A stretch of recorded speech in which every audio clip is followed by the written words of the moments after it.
생각이 듭니다. 네, 정유라 씨 지금 보신 대로 가벼운 차림에 종이 쇼핑백 같은 것에 뭔가를 들고 나왔는데 지금으로는 지금 이제 한 8시간 가까이 지났어요. 근데 어디로 갔나 이게 궁금한데 알고 보니 어머니 최순실 씨 소유의 강남에 있는 그 유명한 미승 빌딩으로 갔다. 지금 보고 계신 건물입니다. 저기에서 뭐 휴식을 취하는지 뭐 피곤하니까 잠을 자는지 누굴 만나고 있는지 모르겠습니다만 자, 이 미승 빌딩 특별한 인연이 있죠. 정유라 씨의 아버지인 정윤회 씨가 한 얘기부터 한번 들어보고 얘기 계속하겠습니다. 역사도 같은 거지. 원룸 2동 36개를 잡아왔는데 장모님도 거기 사셨죠. 같이. 그때 꽤 컸죠. 앞전 미수 빌딩이 다 홈으로 잡아준 교회에 따랐잖아요. 빨간 벽돌이 홈으로서 나오고 일단 나중에 이제 어쩔 수가 없으니까 이쪽 본 2개를 다 팔아가지고 미수 빌딩을 지금 거죠. 네, 그래서 미승빌딩이 바로 이 최순실 씨의 어머니가 사준 거고 임선희 씨가 사준 거고 그렇죠.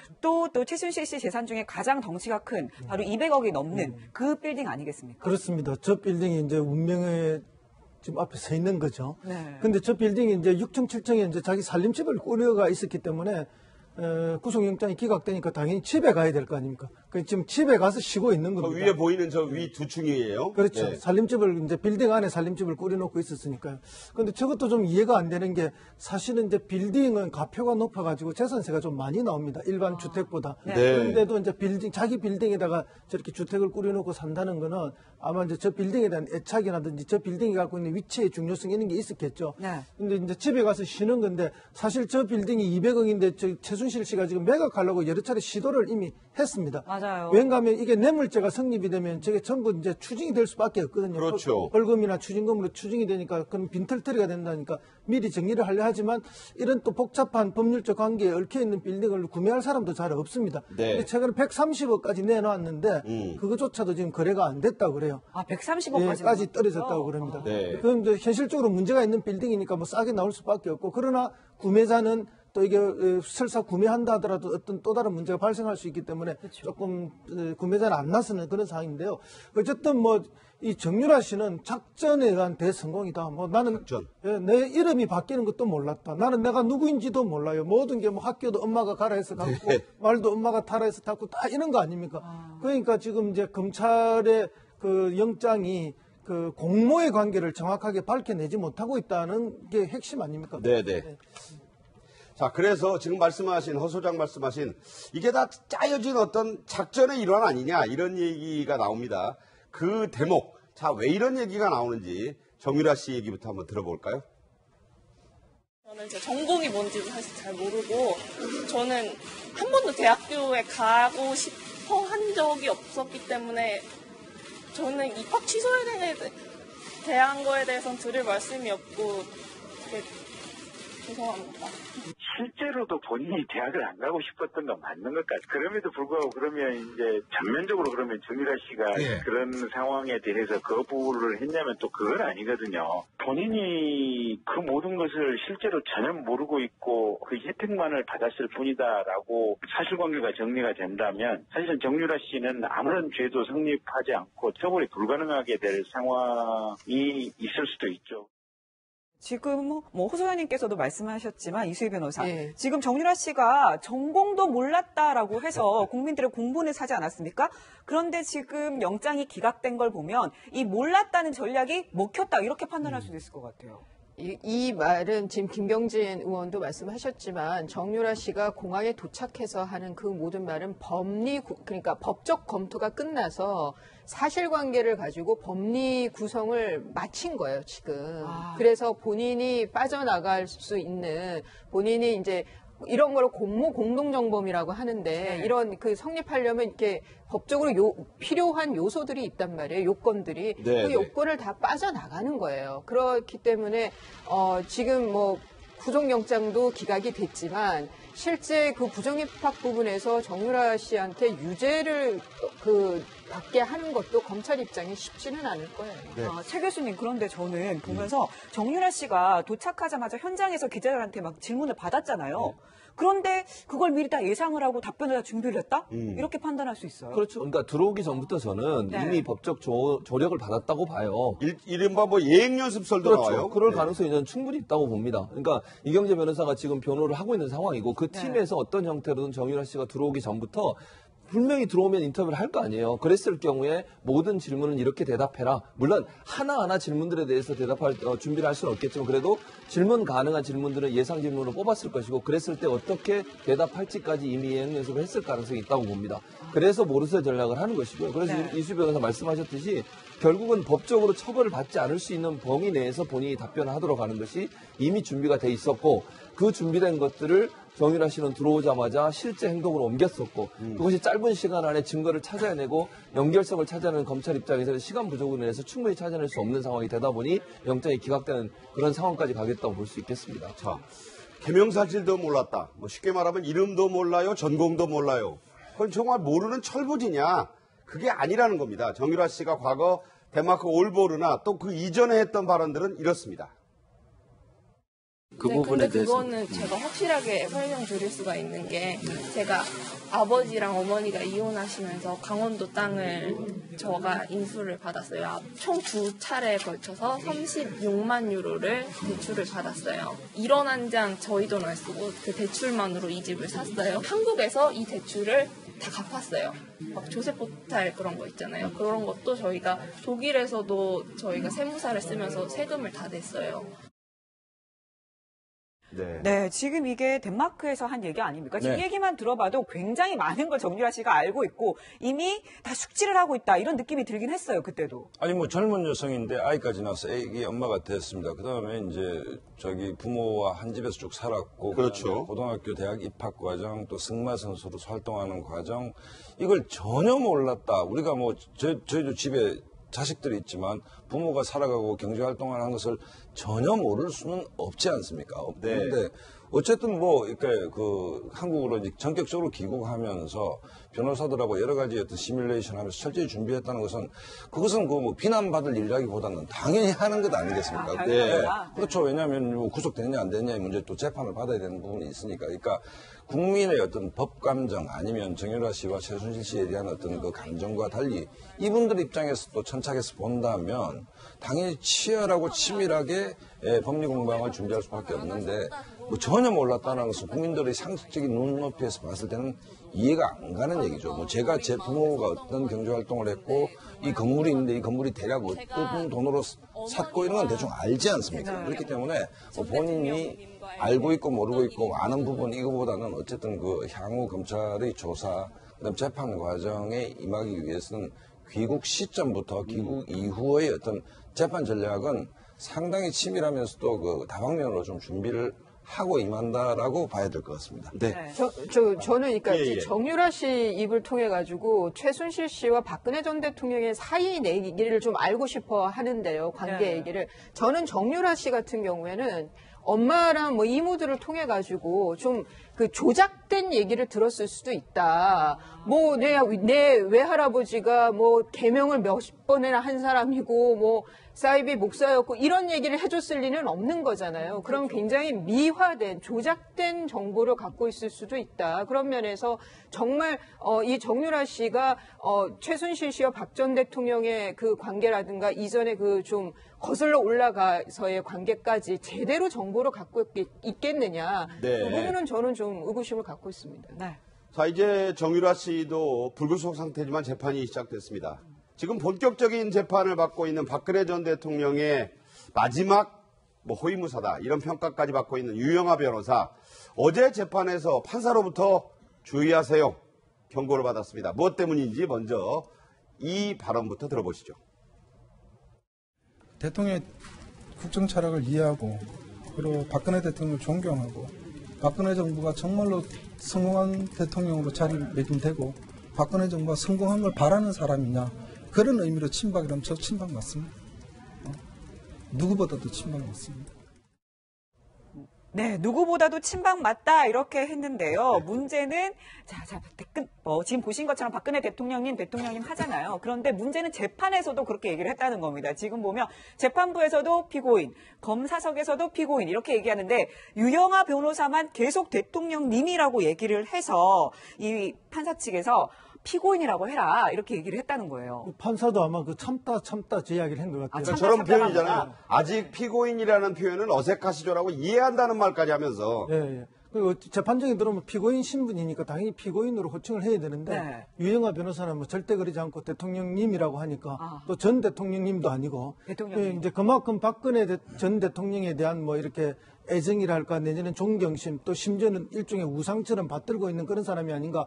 그러다 보니까 박근혜 전 대통령도 유영하 변호사만 믿고 있는 거죠. 네. 실제로 이제 정치를 하다 보면 끊임없는 배신과 배신이 반복되는 게 정치 현실인데 그 속에서 어쨌든 지금까지 그런 믿음을 줬고 2007년 당내 경선에서부터 뭐 네거티브 대응팀 이런 걸 해가면서 이제 유영하 변호사에 대한 믿음이 굉장히 크기 때문에 유영하 변호사의 관계가 저럴 수밖에 없지 않느냐. 심지어 이제 뭐 이런 이야기도 하죠. 뭐 변상시라는 말이 생기지 않았습니까? 예. 그게 뭔가 이제 그동안 변호사들 내에서도 그만큼 또 권력이 독점. 일부 변호사 얘기하는 그런 거죠. 이야기죠. 네. 박근혜 전 대통령을 둘러싸고 나서 그런 이야기가 생긴 거죠. 그럴 정도로 이제 두 사람 사이에 신뢰관계가 높고 또 유영하 변호사는 박근혜 대통령에 대한 존경심이 크다. 우리가 흔히 그 이야기 하지 않습니까? 뭐 동화책에 나오는 그런 이야기 아니습니까? 백설공주와 일곱 난장이. 그 일곱 난장이들이 백설공주를 모시기 위해서 얼마나 힘이 듭니까? 네. 근데 그 난장이들은 아무도 힘들다 생각하지 않습니다. 정말 행복하고 뭐 정말 기분 좋게 모시는 거 아닙니까? 자랑스럽고 뿌듯하게. 그런 역할을 지금 하고 있는 것이 아닌가 그렇게 보입니다. 뭐 동화 얘기는 비유적으로 쓰신 거지. 그렇죠. 유영하 변호사가 뭐 난장이다 이런 얘기는 아니라는 점을 분명히 말씀을 하고 계속 얘기를 해야 될 것 같습니다. 자, 유영하 변호사가 주의를 받자 즉각 사과를 했지만 이후에도 계속해서 이런 말을 썼는데 전영욱 전 의원이 그럴만하다라면서 과거 인연을 이렇게 소개했습니다. 박근혜 대통령은 지금 아마 유일하게 유영하 변호 대리인하고 의견을 나눌 거예요. 아무래도 유영하 대리인이 가깝겠죠. 왜냐하면 정치 인생에서 줄 것 아주 변함없는 충성도를 확인한 대상이고 또 그렇죠. 유영하 그 변호사는 검사 출신이고 본인의 기호에 맞는 분이에요. 네, 전영욱 전 의원 이렇게 증언을 했는데요. 저희 채널 A에서도 나와서 이런 얘기를 했습니다. 유영하 변호사, 박근혜 전 대통령을 우상처럼 열렬하게 떠받들었던 사람이다. 이렇게 얘기를 하고 있어요. 두 사람의 박근혜 전 대통령과 유영하 변호사와의 관계 계속 회자가 되고 있는데 실제로 곁에서 좀 보셨나요? 어떠세요? 유영하 변호사는 개인적으로 알 뿐더러 지난 총선에서 송파을에서 저와 같이 경쟁을 했죠. 경쟁을 했기 때문에. 근데 사실 우리가 댐이 무너질 때는 조그마한 방울 하나에서 댐이 무너진다 하지 않습니까? 네. 의궤제열이라고. 네, 과거 새누리당이 지금 이제 한국당 바른정당으로 이제 이렇게 갈라져 있는데 뭐 여러 가지 이제 박근혜 대통령 탄핵 국면도 있었지만 문화적으로 본다면 박근혜 대통령을 바라봤던 두 가지 관점, 네. 유영하 변호사의 관점이 있습니다. 굉장히 충성심이 높고 심지어 그때 그 옥새 파동이 송파을에서 비롯됐지 않습니까? 그랬죠. 네. 옥새 들고 나르자. 네, 그러니까 유영하 변호사가 그 당시 이제 여론조사를 하면 굉장히 하위에 있었는데 이한구 공심위원장이 유영하 변호사를 전격적으로 발표하면서 이제 소위 새누리당이 무너지게 된 계기가 이제 거기서 됐는데 그 이후에 이제 자기 SNS 글을 보면 뭐 부정적 의미가 있고 대통령에 대한 무한 충성심과 걱정을 얘기하고 있습니다. 그 측면, 그러니까 네. 박근혜 대통령을 정치적인 어떤 동지로 보느냐 아니면 일종의 어떤 신앙의 대상으로 보느냐 이 관점이 과거 새누리당 내에 두 가지 흐름들이 있었는데 그게 이제 당이 보수가 분열되는 하나의 그 어떤 단초가 되는 문화 차이가 아니었나 그런 면에서는 어떤 박근혜 전 대통령에 대한 충성심이라는 하나의 잣대만 놓고 본다면 유영하 변호사를 따라갈 사람이 그리 흔치 않다라고 생각이 좀 듭니다. 따라갈 사람이 없다. 네. 이제 정유라 씨의 불구속 재판까지 해서 국정농단 게이트의 재판 계속될 텐데 계속 화제가 될 생각이 듭니다. 네, 정유라 씨 지금 보신 대로 가벼운 차림에 종이 쇼핑백 같은 것에 뭔가를 들고 나왔는데 지금으로는 지금 이제 한 8시간 가까이 지났어요. 근데 어디로 갔나 이게 궁금한데 알고 보니 어머니 최순실 씨 소유의 강남에 있는 그 유명한 리승 빌딩으로 갔다. 지금 보고 계신 건물입니다. 저기에서 뭐 휴식을 취하는지 뭐 피곤하니까 잠을 자는지 누굴 만나고 있는지 모르겠습니다만 자, 이 리승 빌딩 특별한 인연이 있죠. 정유라 씨의 아버지인 정윤회 씨가 한 얘기부터 한번 들어보고 얘기 계속하겠습니다. 역사도 같은 거지. 원룸 2동 36개를 잡아왔는데 장모님도 거기 사셨죠. 같이 이렇게. 그때 꽤 컸죠. 앞전 미수 빌딩이 다 홈으로 잡아준 교회에 딱 있잖아요. 빨간 벽걸이 홈으로서 나오고 일단 나중에 이제 어쩔 수가 없으니까 이쪽 원 2개를 다 팔아가지고 미수 빌딩을 지금 거죠. 네, 저 미승빌딩이 바로 이 최순실 씨의 어머니. 전적으로 그러면 정유라 씨가 그런 상황에 대해서 거부를 했냐면 또 그건 아니거든요. 본인이 그 모든 것을 실제로 전혀 모르고 있고 그 혜택만을 받았을 뿐이다라고 사실관계가 정리가 된다면 사실은 정유라 씨는 아무런 죄도 성립하지 않고 처벌이 불가능하게 될 상황이 있을 수도 있죠. 지금 뭐 호소연님께서도 말씀하셨지만 이수희 변호사, 지금 정유라 씨가 전공도 몰랐다라고 해서 국민들의 공분을 사지 않았습니까? 그런데 지금 영장이 기각된 걸 보면 이 몰랐다는 전략이 먹혔다 이렇게 판단할 수도 있을 것 같아요. 이 말은 지금 김경진 의원도 말씀하셨지만 정유라 씨가 공항에 도착해서 하는 그 모든 말은 그러니까 법적 검토가 끝나서 사실관계를 가지고 법리 구성을 마친 거예요, 지금. 그래서 본인이 빠져나갈 수 있는 본인이 이제 이런 걸 공동정범이라고 하는데 이런 그 성립하려면 이렇게 법적으로 필요한 요소들이 있단 말이에요. 요건들이. 그 요건을 다 빠져나가는 거예요. 그렇기 때문에 지금 뭐 구속영장도 기각이 됐지만 언니가 사준 거고 임선희 씨가 사준 거고 또 최순실 씨 재산 중에 가장 덩치가 큰 바로 200억이 넘는 그 빌딩 아니겠습니까? 그렇습니다. 저 빌딩이 이제 운명의 지금 앞에 서 있는 거죠. 네. 근데 저 빌딩이 이제 6층, 7층에 이제 자기 살림집을 꾸려가 있었기 때문에 구속영장이 기각되니까 당연히 집에 가야 될 거 아닙니까? 그 지금 집에 가서 쉬고 있는 겁니다. 그 위에 보이는 저 위 2층이에요? 그렇죠. 네. 살림집을 이제 빌딩 안에 살림집을 꾸려놓고 있었으니까요. 근데 저것도 좀 이해가 안 되는 게 사실은 이제 빌딩은 가표가 높아가지고 재산세가 좀 많이 나옵니다. 일반 주택보다. 그런데도 이제 자기 빌딩에다가 저렇게 주택을 꾸려놓고 산다는 거는 아마 이제 저 빌딩에 대한 애착이라든지 저 빌딩이 갖고 있는 위치의 중요성 이런 게 있었겠죠. 근데 이제 집에 가서 쉬는 건데 사실 저 빌딩이 200억인데 최순실 씨가 지금 매각하려고 여러 차례 시도를 이미 했습니다. 맞아요. 왜냐하면 이게 뇌물죄가 성립이 되면 저게 전부 이제 추징이 될 수밖에 없거든요. 그렇죠. 벌금이나 추징금으로 추징이 되니까 그럼 빈털터리가 된다니까 미리 정리를 하려 하지만 이런 또 복잡한 법률적 관계에 얽혀 있는 빌딩을 구매할 사람도 잘 없습니다. 근데 최근에 130억까지 내놨는데 그거조차도 지금 거래가 안 됐다고 그래요. 130억까지 떨어졌다고 그럽니다. 그럼 이제 현실적으로 문제가 있는 빌딩이니까 뭐 싸게 나올 수밖에 없고 그러나 구매자는 또 이게 설사 구매한다 하더라도 어떤 또 다른 문제가 발생할 수 있기 때문에 조금 구매자는 안 나서는 그런 상황인데요. 어쨌든 뭐 이 정유라 씨는 작전에 의한 대성공이다. 뭐 나는 내 이름이 바뀌는 것도 몰랐다. 나는 내가 누구인지도 몰라요. 모든 게 뭐 학교도 엄마가 가라 해서 갔고 말도 엄마가 타라 해서 탔고 다 이런 거 아닙니까? 그러니까 지금 이제 검찰의 그 영장이 그 공모의 관계를 정확하게 밝혀내지 못하고 있다는 게 핵심 아닙니까? 네네. 자, 그래서 지금 허 소장 말씀하신 이게 다 짜여진 어떤 작전의 일환 아니냐 이런 얘기가 나옵니다. 그 대목, 자, 왜 이런 얘기가 나오는지 정유라 씨 얘기부터 한번 들어볼까요? 저는 제 전공이 뭔지도 사실 잘 모르고 저는 한 번도 대학교에 가고 싶어 한 적이 없었기 때문에 저는 입학 취소에 대한 거에 대해서는 드릴 말씀이 없고 죄송합니다. 실제로도 본인이 대학을 안 가고 싶었던 건 맞는 것 같아요. 그럼에도 불구하고 그러면 이제 실제 그 부정입학 부분에서 정유라 씨한테 유죄를 받게 하는 것도 검찰 입장이 쉽지는 않을 거예요. 최 교수님, 그런데 저는 보면서 정유라 씨가 도착하자마자 현장에서 기자들한테 막 질문을 받았잖아요. 그런데 그걸 미리 다 예상을 하고 답변을 다 준비를 했다? 이렇게 판단할 수 있어요. 그렇죠. 그러니까 들어오기 전부터 저는 이미 법적 조력을 받았다고 봐요. 이른바 뭐 예행연습설도 그렇죠. 나와요. 그럴 가능성이 저는 충분히 있다고 봅니다. 그러니까 이경재 변호사가 지금 변호를 하고 있는 상황이고 그 팀에서 어떤 형태로든 정유라 씨가 들어오기 전부터 분명히 들어오면 인터뷰를 할 거 아니에요. 그랬을 경우에 모든 질문은 이렇게 대답해라. 물론 하나하나 질문들에 대해서 대답할 준비를 할 수는 없겠지만 그래도 질문 가능한 질문들은 예상 질문으로 뽑았을 것이고 그랬을 때 어떻게 대답할지까지 이미 예행 연습을 했을 가능성이 있다고 봅니다.